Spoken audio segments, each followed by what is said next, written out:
Dear students, this is Praveen Kumar Agrawal from Management Department. Welcomes you in my today's lecture of Managerial Economics. In today's lecture, we will discuss upon the topic Law of Demand. आज के topic में हम demand के relation में law को discuss करेंगे. क्या कहता है लॉ ऑफ डिमांड, या क्या स्टेटमेंट है लॉ ऑफ डिमांड का? Other things being equal, the demand for a good extends with a decrease in price and contracts with an increase in price.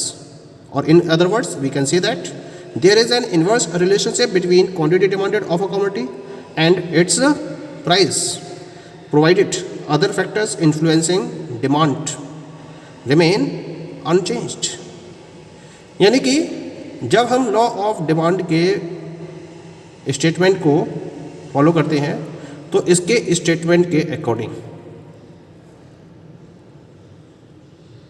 जब हम किसी भी पर्टिकुलर गुड्स की price को डिक्रीज करते हैं तो डिक्रीज करने से इसकी डिमांड क्या होगी? एक्सटेंड होगी.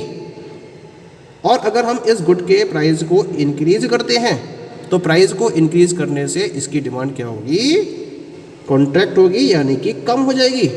या दूसरे शब्दों हम कह सकते हैं कि किसी भी पर्टिकुलर कमोडिटी के रेफरेंस में इसके प्राइस और इसकी क्वांटिटी डिमांडेड के बीच में एक इनवर्स रिलेशन होता है.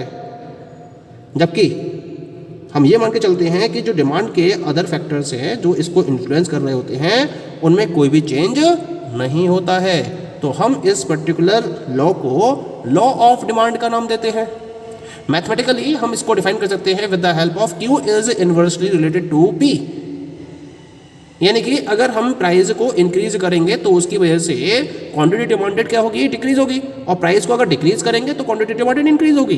तो simply when there is an inverse relation between price and quantity demanded of a commodity, then it is known as the law of demand. Clear? लेकिन इसके साथ साथ ये भी ध्यान रखना होता है कि जो इसके अदर इन्फ्लुएंसिंग फैक्टर्स हैं उनमें कोई भी और किसी भी तरीके का कोई भी चेंज नहीं होना चाहिए. अगर कोई चेंज होता है तो उस केस में law of demand properly operative नहीं होगा. क्लियर? अब इसको हम एक्सप्लेन कर सकते हैं और एक्सप्लेन करने के लिए मैं दो तरीके फॉलो करूंगा. सबसे पहले मैं इसको एक टेबल के हेल्प से एक्सप्लेन करूंगा और उसके बाद मैं इसको एक ग्राफ के हेल्प से रिप्रेजेंट करूंगा. तो पहले हम बात करते हैं with the help of a table. किस तरीके से हम इसको एक्सप्लेन कर सकते हैं? यहाँ मैंने टेबल में दो पार्ट्स में डिवाइड करा है टेबल को. On the first part I have taken price of the commodity X and that is taken in rupees per unit, and on the second side, on the second part of the table, quantity demanded of X that is taken in units. When the price of the commodity is rupees 10 per unit, the demand is or quantity demanded of X is 100 units. लेकिन जब price 10 से घटकर decrease होकर 9 रह जाती है तो जो क्वांटिटी डिमांडेड है वो 100 से बढ़कर 150 हो जाती है. ऐसे ही जब प्राइस 9 से घटकर 8 रह जाती है क्वांटिटी डिमांडेड 150 से बढ़कर 200 हो जाती है. इन द सेम वे जब प्राइसेस 8 से घटकर 7 रह जाते हैं क्वांटिटी डिमांडेड 200 से बढ़कर 250 हो जाती है. ऐसे ही जब लगातार प्राइसेस कम होते चले जाते हैं और फाइनली प्राइस हो जाते हैं 5 तो क्वांटिटी डिमांडेड बढ़कर 350 हो जाती है. तो यहाँ टेबल हम देख रहे हैं जैसे जैसे हम प्रोडक्ट के प्राइस को लगातार डिक्रीज करते चले जा रहे हैं इसकी जो क्वांटिटी डिमांडेड है वो लगातार इंक्रीज होती चली जा रही है. तो कैसे कर रहा है table? It is representing the inverse relation between price and quantity demanded of the commodity. जैसे जैसे प्राइस डिक्रीज हो रहे हैं क्वांटिटी डिमांडेड इंक्रीज हो रही है. या अगर हम नीचे से लेके चलें ₹5 पर यूनिट से तो ₹5 पर यूनिट से अगर हम प्राइस को इंक्रीज करना शुरू कर दें तो क्वांटिटी डिमांडेड 350 से घटकर 300 फिर 250 200 150 फिर 100 रह जाती है. तो इस तरह से ये जो टेबल है ये प्राइस और क्वांटिटी डिमांडेड के इनवर्स रिलेशन को प्रॉपर्ली रिप्रेजेंट करती है जो लॉ ऑफ डिमांड को कंप्लीटली प्रूफ भी करती है. Now further we can explain the law of demand with the help of diagram. और इसके लिए मैंने एक डायग्राम ड्रॉ करा है जिसके हेल्प से हम लॉ ऑफ डिमांड को प्रॉपर्ली एक्सप्लेन कर सकते हैं. जो मैंने टेबल ड्रॉ करी थी उसी को मैंने यहाँ पर ग्राफ में रिप्रेजेंट करा है. Just have a look over this particular diagram. यहाँ मैंने एक्स एक्सेस पर क्वांटिटी डिमांडेड को रिप्रेजेंट किया है and that has been represented in rupees per unit, और वाई एक्सेस पर प्राइस को रुपीज़ में रिप्रेजेंट किया है. यहाँ जो प्राइस थे हमारे वो 3, 4, 5, 6, 7, 8, 9, 10 से मैंने फॉलो किए हैं और जो क्वांटिटी डिमांडेड है उसको मैंने 50 का स्केल लिया है और 50, 100, 150, 200 इस तरह से 450 तक इसको रिप्रेजेंट किया है। जब प्राइस ₹10 पर यूनिट थे तब डिमांड थी 100 यूनिट्स की, प्राइस घटकर 10 से 9 रह गए, क्वांटिटी डिमांडेड बढ़कर हो गई 100 से 150। ऐसे ही प्राइस 9 से घटकर 8 रह गए, क्वांटिटी डिमांडेड 150 से बढ़कर हो गई 200। प्राइस 8 से घटकर 7 रह गए, क्वांटिटी डिमांडेड 200 से बढ़कर 250 हो गई। ऐसे ही प्राइजेस घटकर 7 से 6, फिर 6 से 5 रह गए, और जो क्वांटिटी डिमांडेड है वो 250 से बढ़कर 300 और फिर 300 से बढ़कर 350 हो गई। तो इस तरह से आपको यहाँ पर डिफरेंट पॉइंट्स ऑब्टेन हुए। इन पॉइंट्स को मैंने सर्कल में क्लोज कर रखा है। अब जब मैं इन पॉइंट्स को मैच करते हुए एक लाइन को ड्रॉ करता हूँ तो मुझे एक ग्राफ मिलता है और इसको मैंने नाम दिया है DD। ये जो एक स्ट्रेट लाइन कर्व है इसको हम नाम देते हैं डिमांड कर्व का। तो this particular DD curve is known as the demand curve. और इसका स्लोप कैसा है?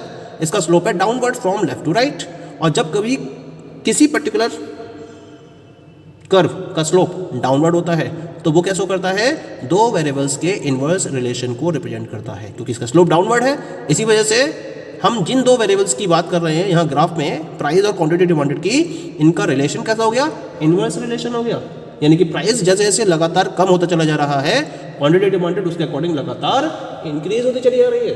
तो इस तरीके से ये जो कर्व है इसके हेल्प से हम लॉ ऑफ डिमांड को प्रॉपर्ली एक्सप्लेन कर सकते हैं, जहां हम बता सकते हैं कि प्राइस और क्वांटिटी डिमांडेड के बीच में एक इनवर्स रिलेशन की सिचुएशन एग्जिस्ट करती है। Okay, so this is about the diagrammatical explanation of law of demand. Now we will talk about the some of the assumptions of the law of demand. क्योंकि जब हमने इसका statement discuss किया था तो इसके स्टेटमेंट में एक लाइन आई थी कि अदर फैक्टर्स रिमेनिंग अनचेंज्ड। जो इन्फ्लुएंसिंग फैक्टर्स हैं डिमांड के वो कांस्टेंट रहने चाहिए।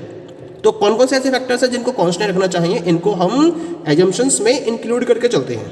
तो here we will discuss upon those particular factors which must remain unchanged during the operation of the law of demand. तो इसको हम एजम्पशंस में इंक्लूड करते हैं। The very first assumption is that price of related goods must not be changed. Related goods कौन कौन से होते हैं? जैसे कि कॉम्प्लीमेंट्री गुड्स और सब्स्टिट्यूट गुड्स। कॉम्प्लीमेंट्री गुड्स और सब्स्टिट्यूट गुड्स के प्राइस में किसी भी तरीके का कोई भी चेंज नहीं होना चाहिए। ये इसका फर्स्ट एजम्पशन है। ना तो कॉम्प्लीमेंट्री गुड्स के प्राइस में और ना ही सब्स्टिट्यूट गुड्स के प्राइस में किसी भी तरीके का कोई भी चेंज होना चाहिए। अगर ये चेंज होता है तो उस केस में law of demand properly work out नहीं करेगा। ये इसका फर्स्ट एजम्पशन हो गया। सेकंड एजम्पशन है इसके रिलेशन में, taste and preference of the consumer must remain constant. यानी कि जो कंज्यूमर है उसके टेस्ट और प्रेफरेंस में किसी भी तरीके का कोई भी बदलाव नहीं आना चाहिए। क्योंकि अगर उसका टेस्ट एंड प्रेफरेंस चेंज होगा तो उसका एटीट्यूड चेंज होगा, और उसका एटीट्यूड चेंज होने से डिमांड पर उसका अलग तरीके से इंपैक्ट पड़ेगा। तो इसका मतलब टेस्ट और प्रेफरेंस को हमें कांस्टेंट रखना पड़ता है जब हमें लॉ ऑफ डिमांड को प्रॉपर्ली ऑपरेट करना होता है। Next one is the no change in the income of the consumer. Consumer की इनकम में भी किसी भी तरीके का कोई भी चेंज नहीं होना चाहिए। ना तो कंज्यूमर की इनकम बढ़नी चाहिए और ना ही कंज्यूमर की इनकम कम होनी चाहिए। It remain at its constant level. जो इनकम कंज्यूमर की है वही रहनी चाहिए, इसमें किसी भी तरीके का कोई भी चेंज नहीं होना चाहिए। ये हो गया इसका third assumption. Fourth assumption is that no expectation about changes in the price of the commodity in near future. Consumer के माइंड में नियर फ्यूचर में कमोडिटी के प्राइस में किसी भी चेंज की कोई भी एक्सपेक्टेशन नहीं होनी चाहिए। यानी कि जो फ्यूचर चेंजेस हैं प्राइस के रेफरेंस में वो एक्सपेक्टेशन निल होनी चाहिए। अगर ऐसी कोई एक्सपेक्टेशन कंज्यूमर के माइंड में है तो उसके बेसिस पर law of demand properly work out नहीं करेगा। ऐसे ही नेक्स्ट वन है नो चेंज इन टेक्नोलॉजी। जो भी टेक्नोलॉजी यूज की जा रही है that technology must remain constant. उसी टेक्नोलॉजी को फोकस करते हुए प्रोडक्शन की प्रोसेस को आगे बढ़ाना होगा।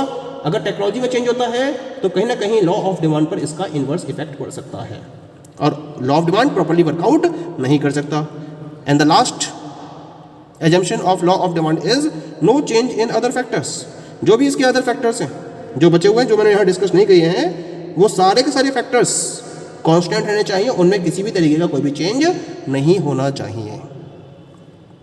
So these all are known as the assumptions of law of demand. Now we will discuss about the exceptions to the law of demand. यानी कि यहाँ पर हम उन पर्टिकुलर सिचुएशंस को डिस्कस करेंगे जहाँ पर लॉ ऑफ डिमांड बिल्कुल भी वर्कआउट नहीं करता है या फिर जहाँ पर लॉ ऑफ डिमांड फेल हो जाता है। हमें यहाँ पर उन पर्टिकुलर कंडीशंस को डिस्कस करना है। लॉ ऑफ डिमांड क्या कहता है? प्राइस और क्वांटिटी डिमांडेड के बीच में एक इन्वर्स रिलेशन होता है। लेकिन जब कुछ सिचुएशंस ऐसी हों जो इस पर्टिकुलर लॉ को फॉलो ना करें तो इन्हें हम लॉ ऑफ डिमांड के एक्सेप्शंस में इंक्लूड करते हैं, यानी कि इसके रिवर्स कंडीशन को फॉलो करेंगे। यानी कि जब हम इन कमोडिटीज के प्राइस को राइज करते हैं या तो क्या होगा, जो इनकी डिमांड है वो भी राइज होगी, या फिर जब हम इनके प्रोडक्ट के प्राइस को डिक्रीज करते हैं तो इनकी डिमांड भी क्या होगी, डिक्रीज होगी। तो लॉ ऑफ डिमांड के बिल्कुल इनवर्स वे में ये कमोडिटीज बिहेव करती हैं। तो इस केस में जो डिमांड कर्व होगा वो कैसा होगा? It will be sloping upward. वैसा तो जो डिमांड ऑफ कर्व, जो लॉ ऑफ डिमांड में डिमांड कर्व होता है वो डाउनवर्ड वे में स्लोपिंग को फॉलो करता है। लेकिन जब हम इस पर्टिकुलर केस की बात करते हैं जो इसके एक्सेप्शंस में इंक्लूड किए जाते हैं, उस केस में जो डिमांड कर्व का स्लोप होगा वो अपवर्ड होगा फ्रॉम लेफ्ट टू राइट। इनको हम गिफिन पैराडॉक्स का नाम भी देते हैं क्योंकि ये रॉबर्ट गिफिन के द्वारा इनको सर्च किया गया था। इसी वजह से लॉ ऑफ डिमांड के इन एक्सेप्शंस को हम गिफिन पैराडॉक्स का नाम भी देते हैं। इसके पीछे मेन कॉजेस क्या क्या हैं, तो उन पर्टिकुलर मेन कॉजेस को हम यहाँ डिस्कस कर लेते हैं। What are these particular main causes? The very first cause is article of distinction, means when there is a good which is very unique in feature and which is having its highest value among the highest group of consumers।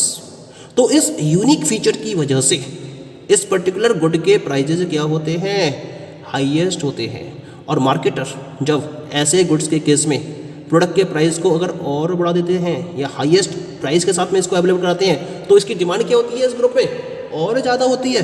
और अगर कम price के साथ में लेकर आएंगे तो इसकी demand कम हो जाती है। जैसे गोल्ड प्रोडक्ट्स हैं, डायमंड प्रोडक्ट्स हैं, प्लेटिनम प्रोडक्ट्स हैं, ये क्या है, ये प्रीसियस प्रोडक्ट्स होते हैं, ये जो टॉप मोस्ट हाईएस्ट रेंज की कार्स मार्केट में अवेलेबल हैं। उन पर्टिकुलर प्रोडक्ट्स के केस में अगर मार्केटर्स ज़्यादा प्राइस पर अपने प्रोडक्ट को अवेलेबल कराएंगे और उसमें बेस्ट और यूनिक फीचर को ऐड करेंगे तो उस प्रोडक्ट की डिमांड क्या होती है, ज़्यादा होती है। तो प्राइजेस ज़्यादा, डिमांड ज़्यादा, और जहाँ ये अपने प्रोडक्ट के प्राइस को कम करना शुरू करते हैं इनकी डिमांड भी कम होनी शुरू हो जाती है। तो ऐसे आर्टिकल ऑफ डिस्टिंक्शन के प्रोडक्ट के केस में law of demand properly work out नहीं करता है। और दूसरा केस है इसके अंदर इग्नोरेंस। इग्नोरेंस का मतलब क्या होगा, consumer feels that a good is worthless if it price is low. जब कंज्यूमर को ये लगे कि अगर किसी पर्टिकुलर गुड के प्राइस लो है तो इसका मतलब इसकी क्वालिटी अच्छी नहीं होगी और इसी वजह से उसकी सेल क्या हो जाती है, डाउन हो जाती है। तो कंज्यूमर्स की इग्नोरेंस एक बहुत बड़ा फैक्टर होता है जहां law of demand properly work out नहीं करता है। और थर्ड फैक्टर है इसके अंदर, that is the given goods. ये वो गुड्स होते हैं जहां पर जो प्राइस इफेक्ट है वो तो पॉजिटिव होता है लेकिन जो इनकम इफेक्ट होता है वो नेगेटिव होता है। तो अगर ऐसा कोई भी पर्टिकुलर गुड है जहां प्राइस इफेक्ट पॉजिटिव है और इनकम इफेक्ट नेगेटिव है उसको हम गिवन गुड्स के नाम से जानते हैं। और गिवन गुड्स के केस में कभी भी law of demand properly work नहीं करेगा। तो ये तीन कॉजेज होते हैं जहां law of demand properly work out नहीं करता है, इसी वजह से इनको हम exceptions of law of demand में इंक्लूड करते हैं। Okay, thank you.